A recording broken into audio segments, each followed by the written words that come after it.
Hello, Fabulosa. Hello, fabulous people. Andito na naman ako to give you some tips to love our nature. What you can add, what you can do to help less plastic straws in the world, okay? Because you know, the plastic straws can be very dangerous to our wild animals, underwater creatures, and to our environment. They were scattered all over the streets, the shops, in the malls, in the beaches. So let's stop using plastic straws. And what you can do to help or to lessen using the plastic straw is this one. Ito po. So, I bought this in Manila. Meron ito sa Manila. At lagi nyo siya dadalhin sa handbag. Sa mga bags nyo, kailangan lagi nyo siyang dala. Pag nakamotor kayo, you put it under your seat sa motorsiklo. Kaya maganda siya. Lagi ko siyang dala actually.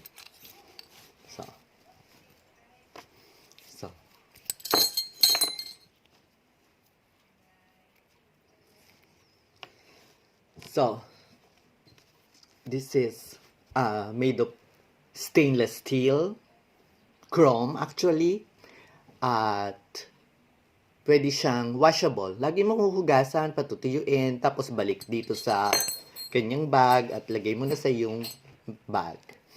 This is the normal straw, which you can use in soft drinks, o water, kung ano pa man. Kasi ako, I always use straw because of my lipstick. I don't want to destroy my lipstick because I love lipsticks.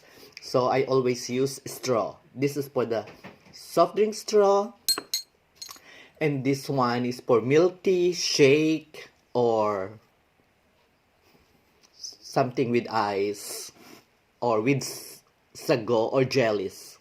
This one, the big one, the fat one. And this one is a curved straw. When you're lying, okay, also by standing, sitting, it's up to you whether you use the curved one or the straight one, okay?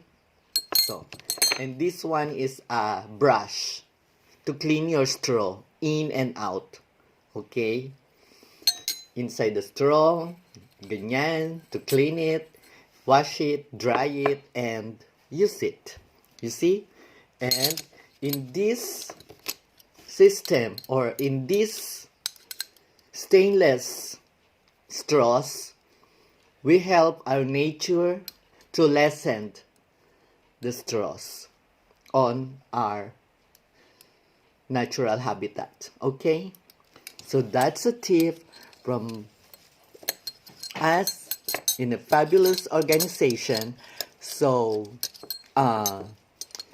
just click and subscribe in our YouTube blog, The Fabulous Blog. Okay?